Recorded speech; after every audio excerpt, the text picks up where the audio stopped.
Yo, what's poppin', guys? This is one of the two decks I've been just playing on ladder the whole time recently. Very, very fun. For me, it's the most fun Fiendsmith variant you can play, if you want to call it that. There's a lot of unique synergy between these three archetypes here, Unchained, Magical Musketeers, and Fiendsmith, and it gives for a high ceiling, mid-rangey deck. Very, very fun. You get to play a lot of going second cards because your engines are also very good going second. And the Fiendsmith stuff just lets you be very strong going first as well. So you don't need help going first, and you actually get to play the board breakers because they even have some synergy with your deck because of the Magical Musketeers. So for a quick rundown, we're of course on the Master Duel tax here, all this stuff. I only have 2 Fuelos. I don't know if I'd play 3, to be honest. I'd rather just play a nib as a payoff. Then we have the muskets. It's going to be 3 Starfire. All the muskets have the effect that if you activate a spell or trap card in their column, they get to use their special effect. And Starfire gets to summon a guy from deck. Calamity gets to revive a guy. And this guy gets to just add a musket card from your deck to your hand. We're not on any of the spell traps because those are just kind of bricky. You could consider, I think one of them is like a pop. I don't think the counter trap one is worth it because like you're probably not going to get to it, right? If you need the counter trap. So we're just using this for bodies because if you go into max, you get to, here it is, special summon magical musket monsters from your deck with different names up to the number of spell traps your opponent controls. So this is really, really good going second. They have like an imperm set or a call by or whatever, right? You get to summon out one of the guys, activate, I don't know, Abomination's Prison or one of your Fiendsmith cards, summon out a dude, maybe it gets disrupted, you go for max. They have to disrupt that because you get to like summon 2 or 3 guys from the deck. And what's also very interesting about this is if you look at the stat line, they are fiends and light monsters. So it's just any of these cards is instantly Fiendsmith stuff, right? It's basically you summon any of these guys and they're just closed moon. Basically, it's the same thing. The only reason you're playing this is because it's a light fiend, right? So you even get the dude in the graveyard. And if you go through max, you get to just have even more bodies and everything. Puts a bunch of pressure on your opponent.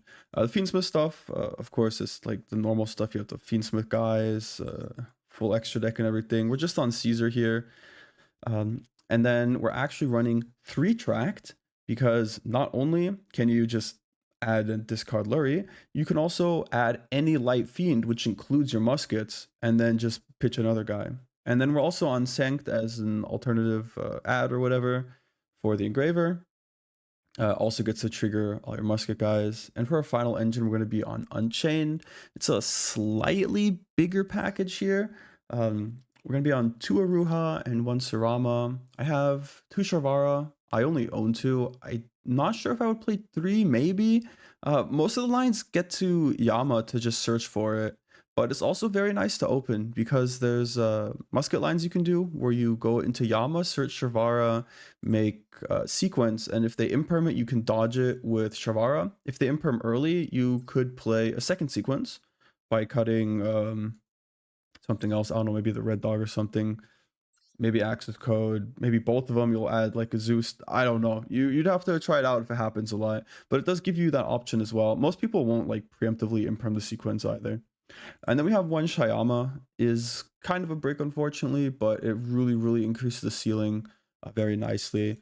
1 of each trap, and we're also on 3 of the Abomination's Prison, because this also gets to trigger all your Starfire guys. So very, very fun. Extra deck looks pretty standard. So without further ado, I've been yapping for over 4 minutes. Let's get straight into the replay.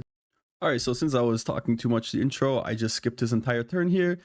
They opened Ash Blossom, tracked OSS, and 2 back row. They negated my Maxi, and in addition to this field, they made the Apo with IP, and they have a Promethean Princess in graveyard. All right, so we're going to start playing here. We're going to set the trap and activate Sharvara. Now, they're not negating any of this stuff with Apo. I'm assuming they want to play around Talons. They also still have like the field spell to summon out the IP, so they can play around Talons pretty well here until they really get threatened. Now Shyama is going to pop the back row here to summon another Unchained from the deck. That's going to get me more advantage, and I also get to a non-targeting destroy a spell trap on the field. So at this point, they're going to imperm this. I think at this point, you're just supposed to like Apo, especially since you're going to Flambers instead of using the field spell here to summon out the IP. Like, they're playing the Talons already. They don't have Link Karibo and Grave either. So I think this is kind of a misplay, personally. I'm going to thrust here. They're going to go ahead and just go for SP right now. Because if they chain SP to my Talons to take, I just get to like have it and banish stuff, and also checks the Apo and everything. Yeah, so we're going for Talons here, of course. They're going to go ahead and start banishing guys here. Gonna press for this a little bit. Flambers brings back everything. Get rid of Shavara so he doesn't get the effect in the graveyard. We're going to use Talons to take the Caesar. And then we're going to go battle phase. Beat over the SP. Beat over the Apo here. We've cleared all the disruption except for one back row. I'm fairly confident it's not imperm. I'm assuming it's like call by probably. Pretty nutty hand, right? They make Yama here. Sorry, I make Yama here. And they Promethean it. Now, I don't think this is necessarily a good play. But they also are assuming I'm just playing Unchained, right? Like, all they've seen is an Unchained card here. This is an Unchained card. Unchained. They have like board breakers. They know the back row is Prison, I think, right? I think we searched it. Maybe they don't know it. Doesn't really matter. They think I'm just on Unchained, right? So it's kind of fair to just interact with that engine the whole time if they're this confident it's the only engine I'm on. Remember, I still have my normal summon. I never revealed I'm on Muskets or on the Fiendsmith stuff. So we still get to add the Aruha here. Gonna put back the Sky, and now we summon Starfire, use Prison in its column. It feels great, man. I can't like dodge impermanent stuff here, but I mean, they're gonna bring out Flamberge. I guess they want it for follow-up. They don't think I can out it. It's not going to float again this turn, so I think it's very fair to get rid of it. Max has a nice animation here. Now we're going to use it. I think this is a wild misplay, using this. Like, I get to summon up to 2 muskets with different names because they controlled 2 back row, but chaining it here is too late for it to give me a summon less, and it's too early for it to like interact meaningfully with any of my cards. I don't know, just get rid of Yama. It's not a terrible hit. I think they're also not aware of the fact that my guys are just light fiends. So we summon 50 bajillion guys. He gets the trigger because I used the card in his column. Requiem here would have been a great call by target. Yeah, but now we get to send the Flamberge. It doesn't get the float here. Musket Gang, rise up. We make sequence for Lacrima here. I'm kind of low on time at this point, so I just go Season. I'm just like, screw it, just make Apo. It'll force out the battle phase because like they can just swing over it, but I'm on like probably 10 seconds or something. I just remember I was low on time, so not the best decision. They beat over the Apo, kind of a shame, but I can just use this. Now I think they Underworld or whatever it's called, Moon of the Closed Heaven. Yeah. And I'm just going to hit the Requiem, right? They bring this back. I don't care. Just hit the Requiem. Goodbye. What's this going to do? He's going to send my Caesar that has no materials. Ooh, I'm so afraid. And I'm just going to dodge the send with the Shavara as well. So we get that out. That's very nice. And I make sequence for Desiree, but he's not running it. Yeah. Even if he found it, doesn't matter. I draw dropless for turn. He's just dead. So that was a pretty nice game, I think. I think it's very well played by me where I don't reveal my secondary engine and just keep it in the back pocket. You see they used a bunch of disruptions on the Unchained stuff, knowing that I have the musket in hand. It's obviously not correct, but they don't know it, and the way I played it was so Unchained heavy that it just completely baits a bunch of their cards. I played through, what is it, 3 non-engine and full Snake-Eyes Fiendsmith board with this deck going second, right? And I'm not even that good at it. So I think that really shows off the potential that this deck has. All right, as you can see in the top right corner, we've lost the coin flip. Our opponent has selected going second. So we can fairly confidently say that they're probably playing Tenpai or something. And this is another replay that really shows off how the deck rewards skill expression, not just technical skill with the deck, but also just skill from like a game knowledge standpoint. And that's something I really, really like in decks. because it makes you feel like you actually deserved your wins when you get them. Like you were actually better and you didn't just sack them with the craziest Snake-Eyes Fiendsmith hand or something, right? So we're going to lead with tracked here. We have a few options. We could grab a musket, which is slightly better going second, of course, because of max, but it's still very good if we have a way to trigger it. Now, unfortunately, tracked is a hard once per turn, so we can't use a second copy, so we can't actually trigger our muskets with this hand, so that's not a good play. Lurie needs us to normal summon Maxi to do anything with it, which is also kind of iffy, you know? I guess I can like to see that Maxi is kind of devalued against Tenpai, but I'm just gonna go ahead and get another engraver. We still have Sanct for another target, and it's gonna put the engraver in the grave as well. But unfortunately, we just get drolled, so we kind of have to pass your turn here. Very unfortunate. So we're gonna chain the Maxi here to the Hornet drones to get us like a guaranteed draw. We still have a play anyways, but yeah, and they use Sanguine Summoning. So now I'm kind of sad. I'm going to hold the Ash for the Kaiman, which he opts to use in the main phase. But I mean, I guess he just like gets completely screwed if he uses in the battle phase and has no way to protect it. Finding droplets, which is very nice. Now they thrust to set talents, which is awkward, and they set 2 cards. So yeah, they get rid of my trap. Kind of unlucky. And now here's another thing where we get to reward the skill expression. We know the card here in the back left. I don't know if you can see my cursor. You can see like it flashing a bit, right? This card in the back is the talents that he set. And now he set 2 more cards. And we know one of them is Engage. And we know Engage is a soft once per turn. He has a bunch of spells in the graveyard. So he would have activated it if he had targets in deck. Now we know the Hornet Drones is in the graveyard. And he discarded a Shark Cannon at some point. So we know that's in the graveyard. So the only other feasible card he would add is Widow Anchor.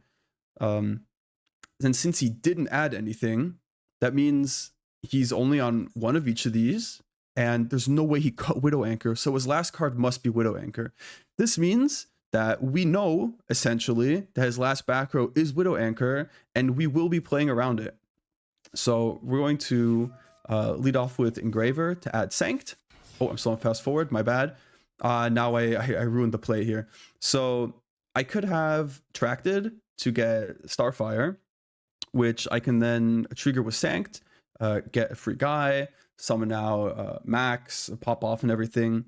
However, if I normal summon Starfire and he takes it immediately with Widow Anchor, remember there's more than 3 spells in the graveyard, he takes it immediately.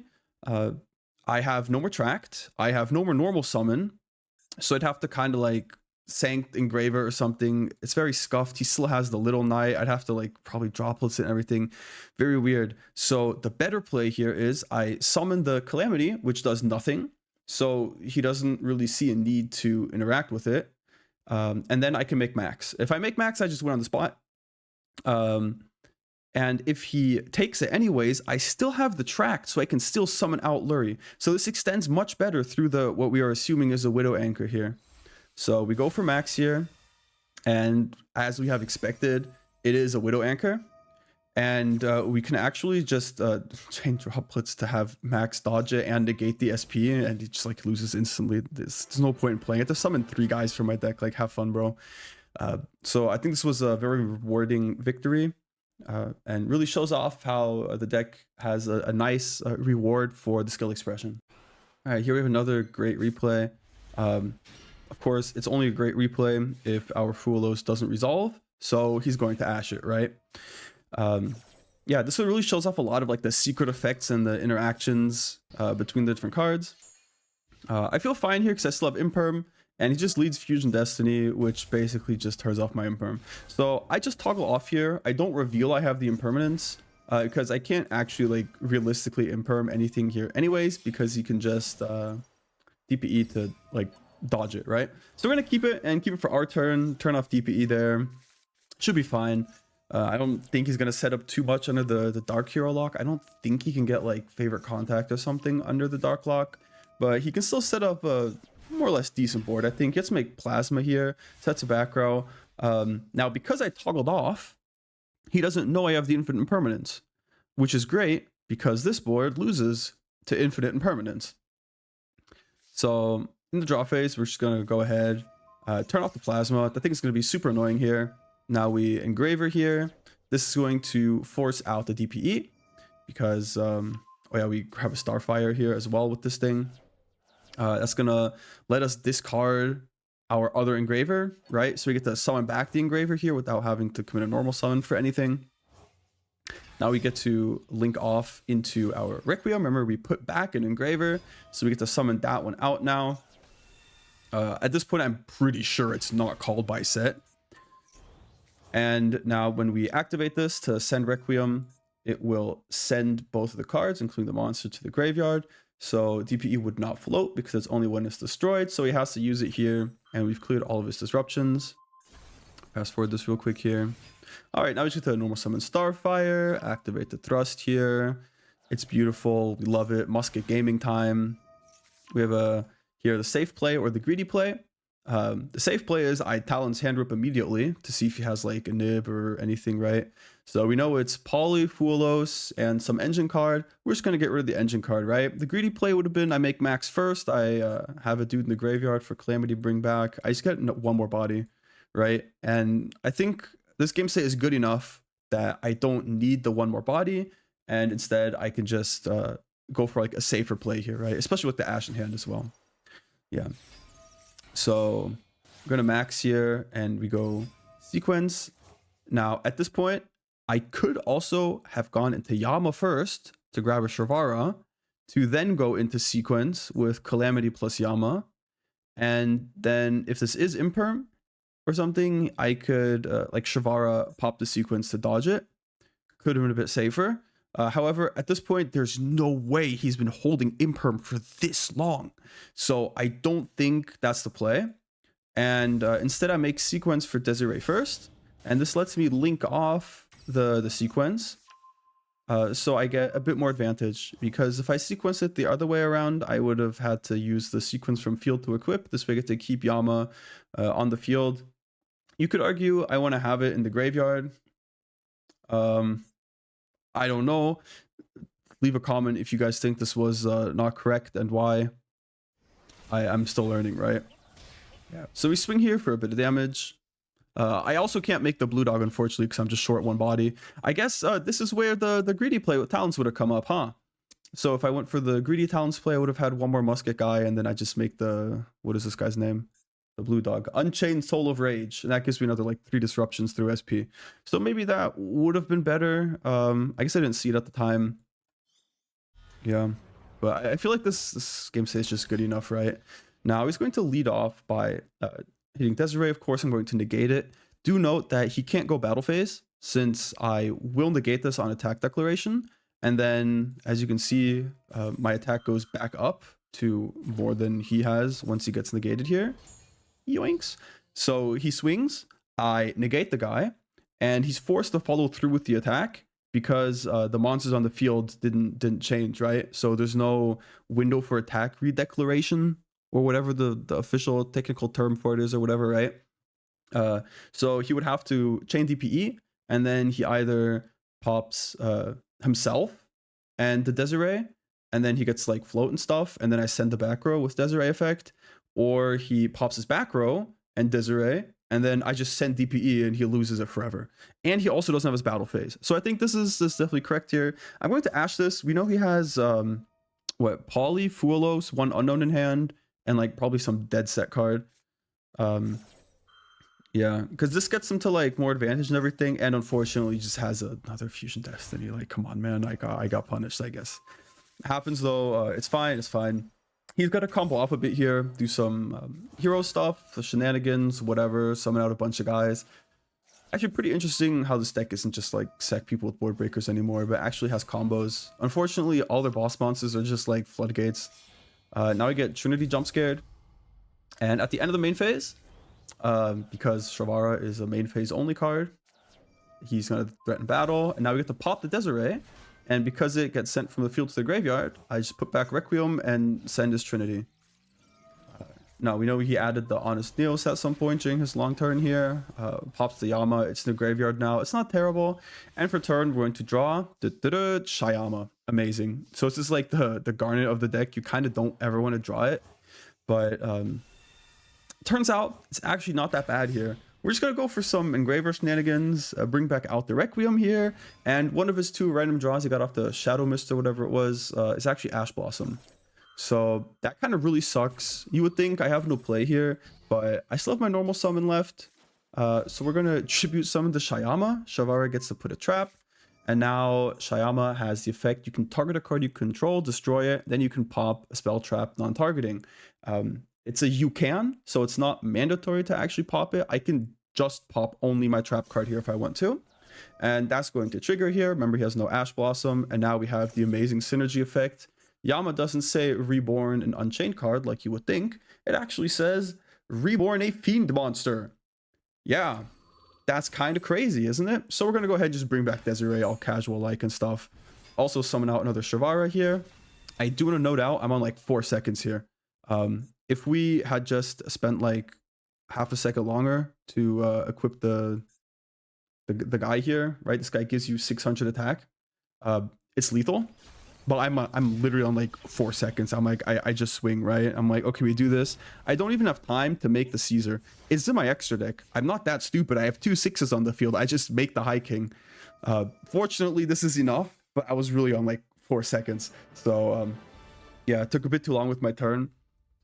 Yeah, I feel like I should have won either way at this point. So thankfully I still did. Could have been a bit cleaner though.